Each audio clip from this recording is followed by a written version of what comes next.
Hello बच्चों। तो हमारे पास ना अभी क्वेश्चन पेपर है, ये पीरियोडिक टेस्ट 2026 का। और ये जो क्वेश्चन पेपर है ये हमारे पास है साइंस का। और यहाँ पे टोटल मार्क्स दिया गया कितना, 25। तो ये पीरियोडिक टेस्ट का क्वेश्चन पेपर है, हम लोग देखेंगे क्या होना चाहिए आंसर। और हम लोगों ने ऑनलाइन क्लासेस में, जो हम ऑनलाइन क्लास कर रहे हैं उसमें हमने चैप्टर 1 और चैप्टर 6 पढ़ाया था, जो कि आपका एग्ज़ाम में ये दोनों चैप्टर आने वाला था। ठीक है, तो ये दोनों चैप्टर में हम लोग जो जो पढ़े थे, जो सारी चीज़ें हम लोगों ने पढ़ाई किया था, वो सारी चीज़ें हमारे पास यहाँ पे आया हुआ है। तो आइए देखते हैं कि क्लास में हम लोगों ने क्या क्या डिस्कस किया था। क्या उससे कुछ हट के यहाँ पे कोई क्वेश्चन ऐसा है क्या जो हमसे नहीं बना। ठीक है, जो बच्चे क्लास ज्वाइन किए हैं क्या उनको रियली में फ़ायदा हुआ है। तो आइए हम लोग चेक करते हैं एक एक करके, और देखते हैं कि यहाँ पे हमारा क्या क्वेश्चन है, किस तरह का है। तो चलिए सबसे पहले हम अगर बात कर लें को सेक्शन ए का। तो सेक्शन ए में हमारे पास जो पहला क्वेश्चन इसमें क्या कहता है, देखिए ये कहा गया है कंबसन। ठीक है, कंबसन ऑफ फूड।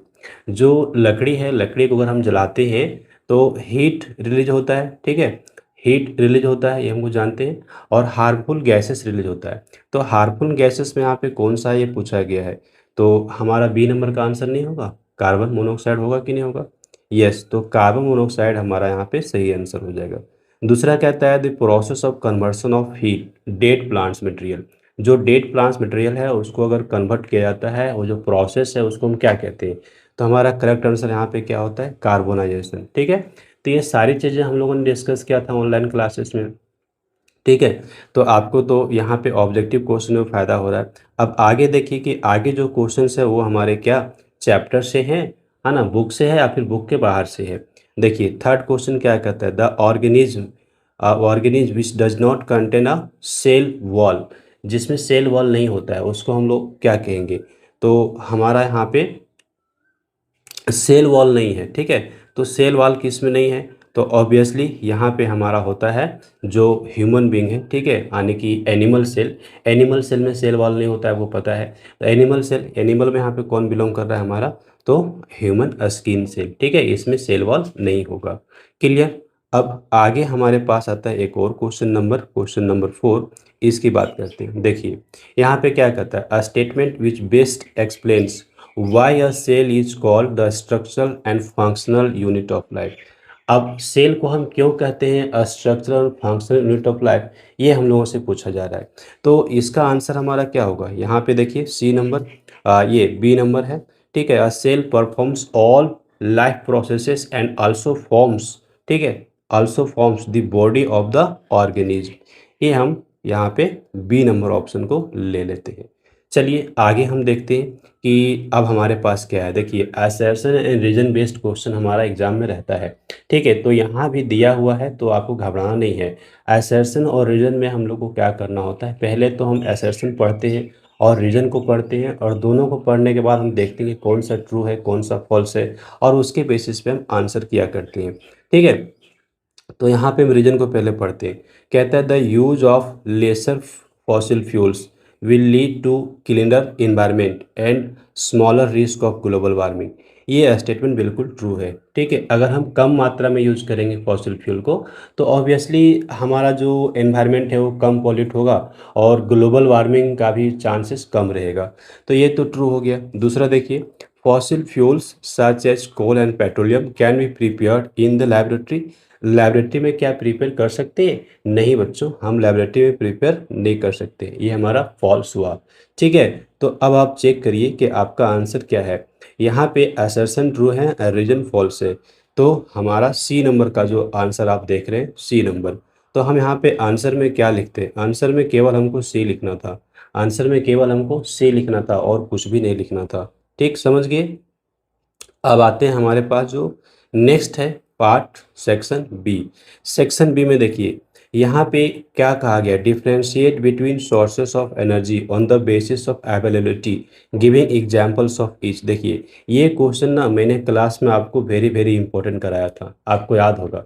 कि सोर्सेस ऑफ एनर्जी का जो अवेलेबिलिटी है उसके बेसिस पे क्वेश्चन आपका रहेगा ही रहेगा। और ये क्वेश्चन देखिए आपका यहाँ पे क्वेश्चन पेपर में आ गया है। तो इसीलिए कहता हूँ ना, जो मैं आपको बार बार मैं उसको बल दे के बताता हूँ कि ये क्वेश्चन आपका रहेगा, तो ऑब्वियसली उस पर आपको ज़्यादा फोकस करना है, ठीक है। तभी आपका एग्ज़ाम में अच्छा मार्क्स आ जाएगा। तो अब इसका आंसर हम क्या करेंगे, तो लिए हम उसकी भी बात करते हैं आंसर की। और दूसरा है state the meaning of petra and oleum in the word problem. जो word problem in the word petroleum, जो पेट्रोलियम है ना, उसमें से पेट्रा और ओलियम का हमको मीनिंग बताना है।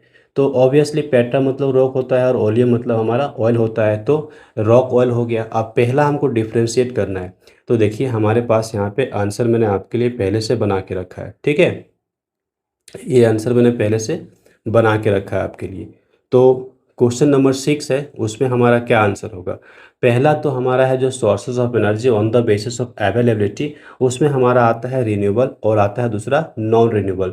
तो डिफ्रेंशिएट करना था, बेसिकली हमको यहाँ पे उसका डेफिनेशन लिख देना था और कुछ नहीं। तो डेफिनेशन हम कैसे लिखेंगे, available in limited quantity and do not exhaust. जो हमारा अनलिमिटेड क्वांटिटी में अवेलेबल है, ठीक है, और जो कभी ख़त्म नहीं होगा वो हमारा रिन्यूएबल है।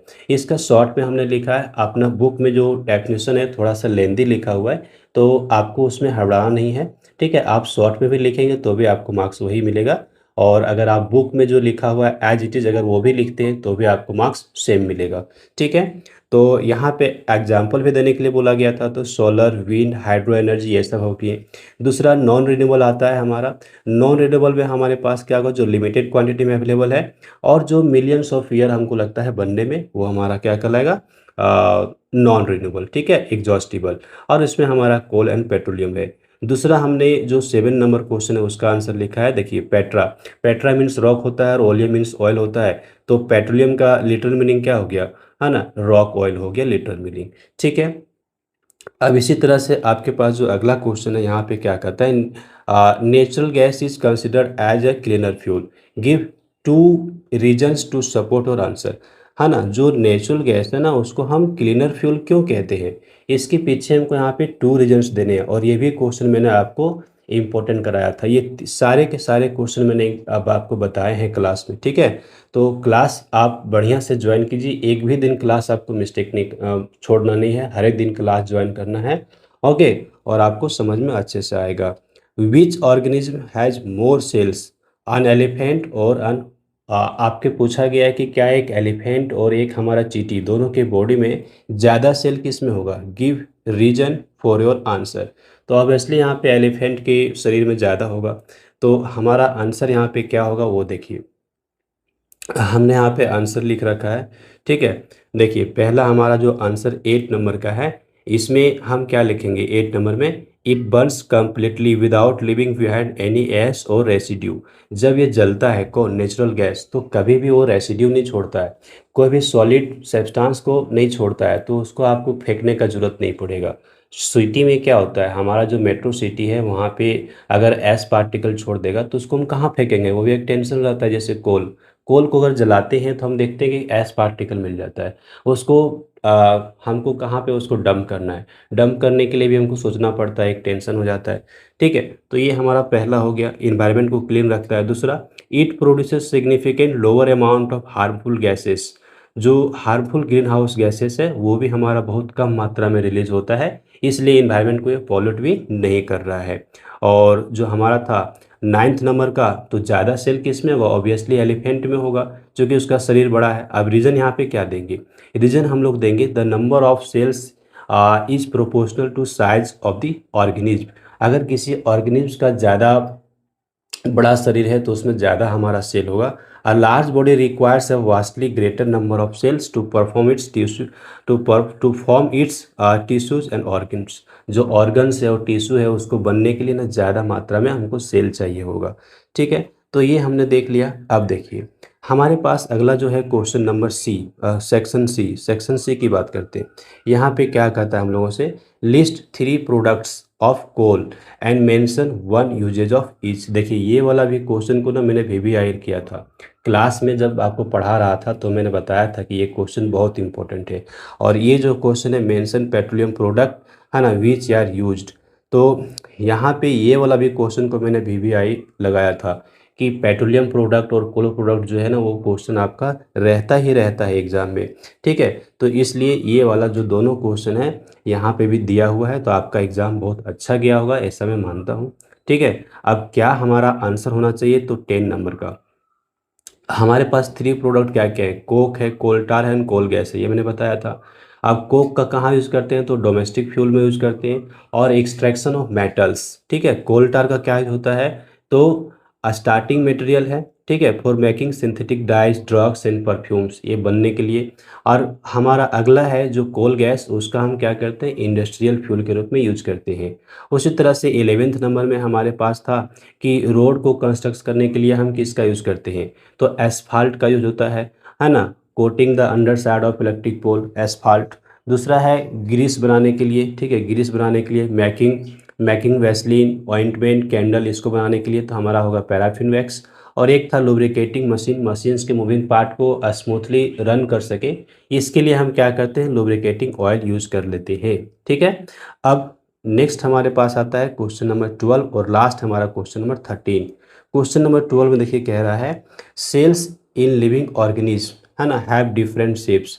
जो लिविंग ऑर्गेनिज्म होते हैं ना उसके सेल के शेप्स अलग अलग होते हैं, ये हम लोग सब जानते हैं। कहता है give two reasons for this difference and explains with one example, एक एग्जाम्पल देना है और बताना है कि क्यों सेल का शेप अलग अलग होता है हमारे बॉडी पे।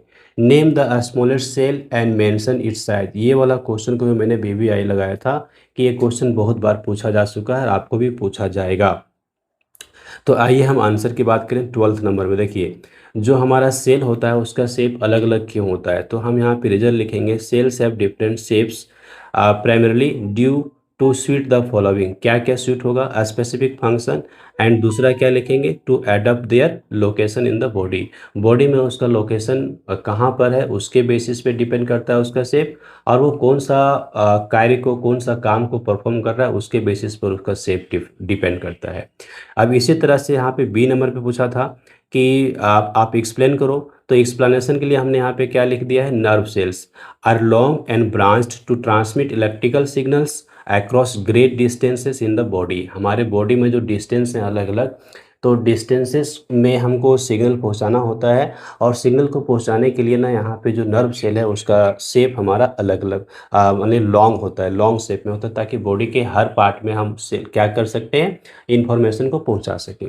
दूसरा स्मॉलेस्ट सेल का नाम पूछा गया है, तो मैंने बताया था माइकोप्लाज्मा पीपीएलओ, प्लोरोन्यूमोनिया लाइक ऑर्गेनिज्म, और इसका साइज 0.1 से 0.5 माइक्रोमीटर के बीच में हुआ करता है। साइज तो यहाँ पे पूछा गया है तो आपको साइज भी लिखना है, और सेल का नाम भी पूछा गया है तो सेल का नाम भी लिखना है आपको। अब मार्किंग यहाँ पे कैसे होगा, देखिए यहाँ पे 3 मार्क्स आपको दिख रहे हैं ना, कितने मार्क्स दिख रहे हैं आपको, 3 मार्क्स दिख रहे हैं। तो 3 मार्क्स में ये जो क्वेश्चन है इसके लिए आपको 2 मार्क्स मिल जाएगा, और ये जो क्वेश्चन है इसके लिए आपको 1 मार्क्स मिल जाएगा। अब 1 मार्क्स में भी आपका यहाँ पे हाफ हाफ करके हो जाएगा। हाफ हाफ क्यों, अगर साइज लिखने भूल जाइएगा तो हाफ नंबर चला जाएगा, और नेम केवल लिख के छोड़ते हैं तो हाफ नंबर आपको मिलेगा। ठीक है, यहाँ पर भी 2 मार्क्स आपको मिलेगा, चूँकि 2 पॉइंट्स पूछे गए हैं और एग्जाम्पल भी पूछा गया है, तो आपको एग्जाम्पल देने के लिए 1 नंबर, और जो आपने डिफरेंस लिखा है ना, उसका एक्सप्लेनेशन लिखा उसके लिए फिर 1 नंबर। तो यहाँ पे मार्क्स ना बिल्कुल बढ़ जाता है। इसी तरह सभी क्वेश्चंस के साथ हुआ करता है। अब देखिए क्वेश्चन नंबर 13 क्या कहता है, Riya observed onion peel cells and human cheek cells under a microscope in the science lab. Science lab में ना रिया ना 2 तरह के सेल्स देखे, ऑनियन पील और चिक cell. She noticed that both cells had a round structure inside them. Her teacher explained that this structure controls all the activities of the cell and contains genetic materials. However, Ria also learned that some cells, like red blood cells in humans, do not have this structure when they mature. तो अभी क्या कहा गया है कि जो sales होते हैं ना उसमें से एक हार्ड स्ट्रक्चर होता है, हार्ड स्ट्रक्चर यहाँ बोला ना सेल, है ना, had A round inside them. ठीक है, और रिया लर्न द सम सेल्स, ठीक है, कुछ सेल्स के बारे में वो तो पढ़ी थी, और रेड ब्लड सेल्स जो है ना उसमें वो स्ट्रक्चर नहीं होता है। तो अभी कौन सा स्ट्रक्चर नहीं है उसकी हम बात करेंगे। कहते हैं name the round structure that Riya has observe in both the cells. तो दोनों ही सेल में जो राउंड स्ट्रक्चर ऑब्जर्व किया है वो क्या है, वो हमारा न्यूक्लियस, बीच का पॉइंट सेल के बीच में जो होता है न्यूक्लियस, वही हमारा न्यूक्लियस है। तो न्यूक्लियस यहाँ पे आंसर करना है हम लोगों को। और दूसरा हमारे कहता है कि यहाँ पे रेड ब्लड सेल में ये नहीं होता है, तो कौन, न्यूक्लियस। आगे है why is this structure called as a brain of the cell. चूंकि ये सारा एक्टिविटी को कंट्रोल करता है इसलिए इसको हम ब्रेन कहते हैं सेल का। ठीक है, अगला क्वेश्चन लास्ट में है what is the name given to the genetic material, है ना, present in this round structure. तो वो हमारा है क्रोमेटिन, आपको पता है। और when does this genetic material appears thick and round shape, कब वो दिखता है, तो जब वो डिवाइड होने के लिए होता है। तो इसका भी आंसर मैंने लिख के रखा है यहाँ पे, देखिए। हाँ, केस बेस्ड का नेम द स्ट्रक्चर, तो स्ट्रक्चर का नाम क्या हो गया, न्यूक्लियस हो जाएगा। ठीक है, और दूसरा होगा it is called brain. Brain क्यों कहलाता है, because it controls all metabolic activities of the cell and contains the genetic information necessary for the reproduction.